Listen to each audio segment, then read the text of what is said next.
अगस्त ऋषी महाराज संस्थान तपोवन या ठिकाणी आपण आलेलो आहोत आणि या ठिकाणी अगस्त ऋषीची ही मूर्ती या ठिकाणी आपले पुजारी महाराज या ठिकाणी आपल्याला थोडक्यात हरिदेव जोशी आपल्याला थोडक्यात या ठिकाणी मार्गदर्शन करतील.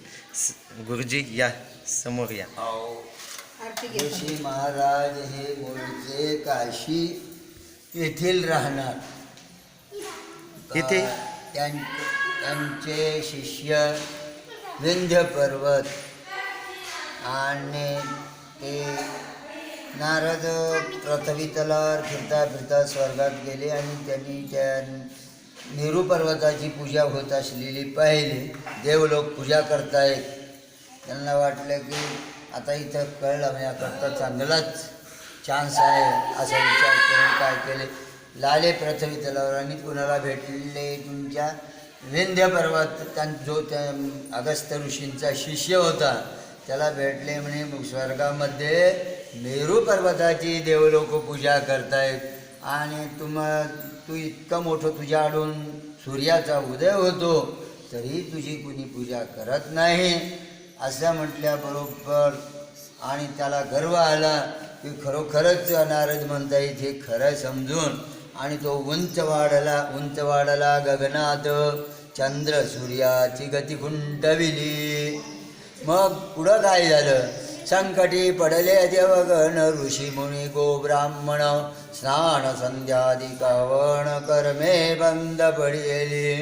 ते जाणवणी नारद मुनी आता फार मोठं संकट आलं असं विचार केला आणि आता याला सांगितलं तर ऐकणारही नाही असा विचार करून त्याच्या गुरुकडेच जाऊन त्याला उपदेश करावा असा उद्देशानं आणि नारद खांद्यावर विणा घेऊन काशीला त्या अगस्त ऋषींना भेटण्याकरता गेले आणि तिथं जाऊन त्यांना सांगितले की तुमचा शिष्य विंध्य पर्वत हा खूप उंच वाढला, चंद्र सूर्य बंद केले, पुन्हा करायला लावले आणि त्यांचा गर्वात आला. तुमच्या शिष्याला इतका गर्व नाही पाहिजे. इतका ऐकल्यानंतर अगस्त ऋषींनी पुढील भविष्य जाणून समागमे ऋषींचे भार अत्री जमदग्नी भारद्वाज थोर भगदालभ्यादी सारासार गौतमही निघाले. अशा ऋषी मुनींच्या मेळ्यासह अगस्त ऋषी हे उत्तर भारतामध्ये आणि त्या विंध्य पर्वताला भेटून त्याचा गर्वहरण करण्याकरता येत असताना आणि तो उंच वाढल्यामुळे लांबूनच आपले गुरु येत आहेत हे त्याला दिसलं आणि त्याने त्या गुरुच्या चरणावर साष्टांग लोटांगण घेतलं. तेव्हापासून सावल्या तिरप्या पडतात. सावले सरळ पडत नाही, आपण उभं राहिल्यानंतर तिरपी सावली पडते असा प्रमाण आणि ग्रंथामधून दिलेलं आहे. आणि त्या दृष्टीनं मग इथं येऊन मग ती विंध्य पर्वताचा गर्भहरण झाला. चंद्र सूर्य आपोआप चालू झाले, व्यवस्थित त्याचे सृष्टी कार्य चालायला लागलं.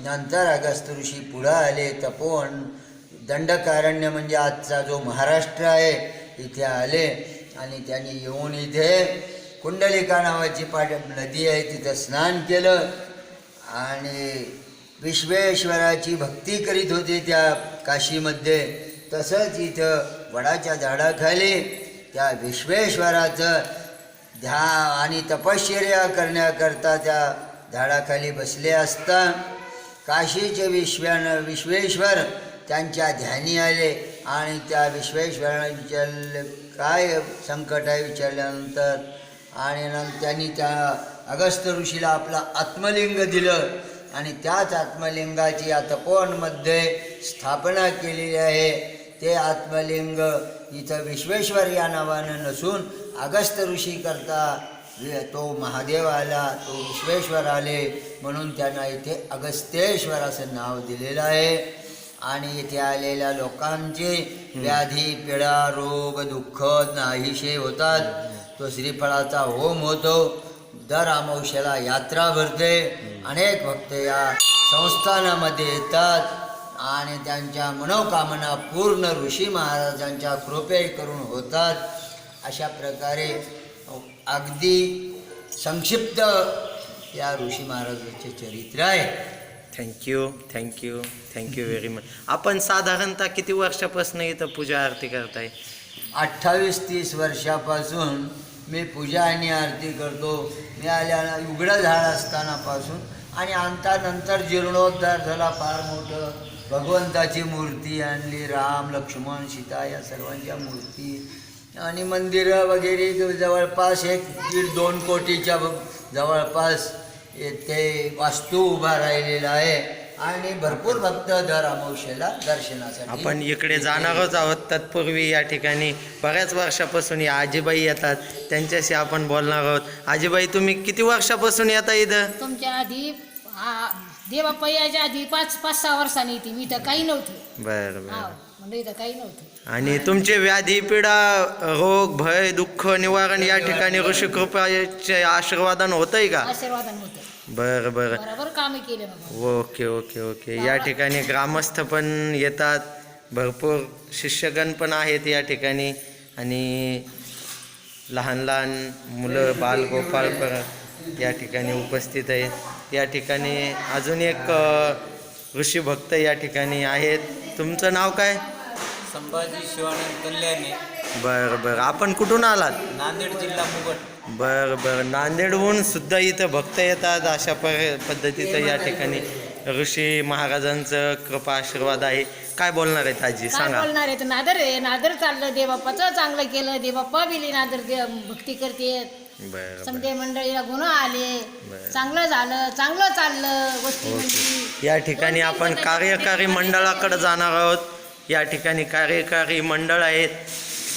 अध्यक्ष आहेत श्री भास्करराव सोनटक्के, तर सचिव म्हणून माणिकराव कढवणे, माननीय माणिकराव कढवणे, माननीय भास्करराव सोनटक्के, रुस्तुम कडुबा मालुसरे, नामदेव मेंद्रान, बाबूराव बंडू मालुसरे, सत्यनारायण शेचानी शेठ आणि महावीर अग्रवाल या ठिकाणी हे कार्यकारी मंडळ कार्य करतं. अशा पद्धतीचं हे ऋषी महाराजाचं असं अद्भुत हे ठिकाण आहे आणि या ठिकाणी हवनकुंडसुद्धा आहे, ज्यामध्ये व्याधी पीडा रोग भय दुःख निवारण करण्याकरता या ठिकाणी हवनकुंडसुद्धा आहे. अगस्त्य ऋषी महाराज संस्थान तपोवनचं आपण थेट प्रक्षेपण बघत आहोत.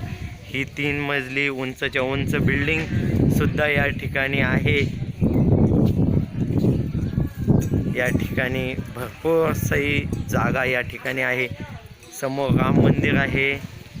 या ठिकाणी वडाचं झाडसुद्धा आहे आणि खूप चांगलं असं निसर्गरम्य ठिकाण म्हणून लोक या ठिकाणी बऱ्याच वर्षापासनं या ठिकाणी येतात.